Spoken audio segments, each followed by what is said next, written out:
Hello and welcome back. I am that one Alonzo, and today we're going to be talking about MLW Blood and Thunder, August 8th, 2026.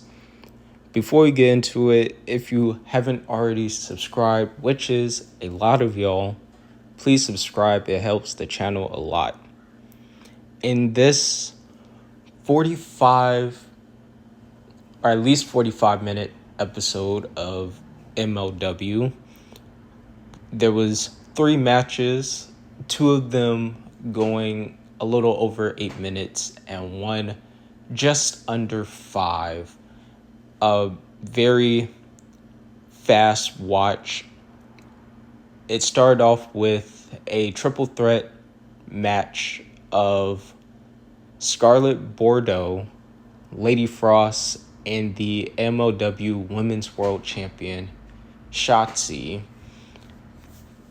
All three women had their time to shine, and while I feel like it could have gone a little longer, I do have to be critical of the flow of the match. Like I said, 8 minutes for a triple threat match where it still felt like the transition from move to move was a bit slow. I think they wanted to give each wrestler time to get their own moves over, which I can respect. But this could have gone from a good match to the great match with a little bit of more pacing. Lady Frost does get the win, pinning Scarlett Bordeaux with her corkscrew moonsault move named the Frostbite. She'll eventually get a title match down the line, and it'll be very good to see new challengers with a bit more experience on American soil, with the likes of Lady Frost versus Shotzi. Then we had the in-ring debut of Joe Coffey versus Alan Angels, with the GBOT Glass Boys on Top faction accompanying Joe Coffey, Mark Coffey, and Wolfgang, respectively. This was a good showing from Joe Coffey, showcasing his size, his strength, just overwhelming Alan Angels. Beats him with a discus lariat. That makes about 3 people on the roster with the lariat as their finisher. But I digress. This was a good showing, and it does set up Joe Coffey versus LeBron Cozone. After it was revealed that the Glasgow boys not only beat up Trevor Lee, the Southern Crown champion of MLW, but also Teddy Long 2 weeks ago. So that sets up a match for them, I believe, next week. Then we did get a long vignette of Contra Unit, the return of Joseph Samael, the leader of Contra, and how he is ready to begin the second crusade of Contra in MLW. Does it make sense to have Contra still running rampant all over MLW?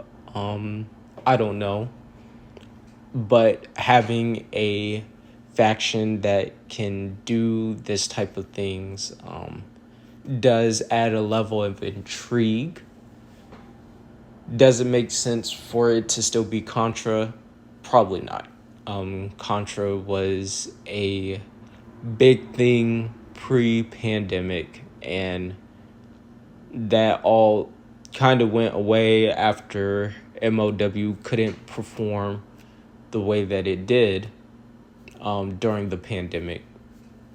Returning doesn't really have a lot of fanfare attached to it, but if they can do something with like the Contra Mercs versus Contra Unit, maybe there's something that can come about it, but until now it remains to be seen how much writing is on the wall for Contra Unit. In the main event, it was Killer Kross versus Satoshi Kojima for the MLW World Heavyweight Championship. Killer Kross, being the champion, would ultimately submit Satoshi Kojima, arguably the greatest MLW world champion that they've ever had, with the crossface. In terms of match, I'm not going to be honest with you. I fell asleep during the first part of it. On the first day that I've watched this match, even though this match was 8 minutes long, it was a good match. And I'm being genuinely honest when I say that it was more on the line of okay to good, aside from good to great. I probably would have preferred the triple threat match over this main event match if we had to flip the matches around. I do think Kross and Kojima could have had a better match given more time, given how the high stakes, high profile of this match was being advertised throughout the entire show.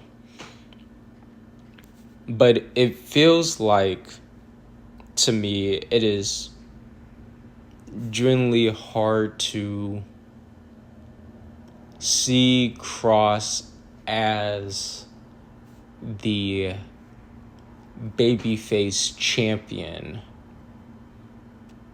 considering he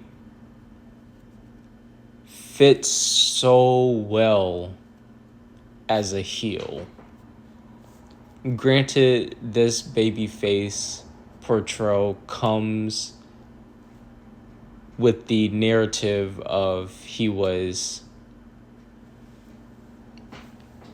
let go from WWE after he didn't want to renew his contract.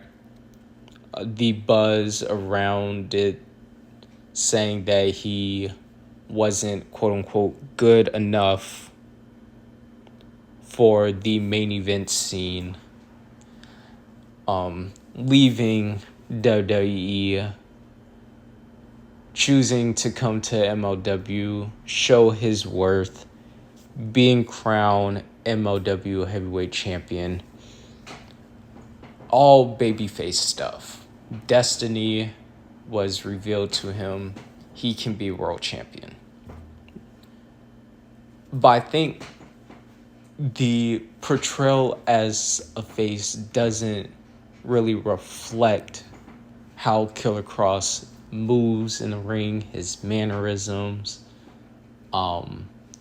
doesn't feel like I should be rooting for him.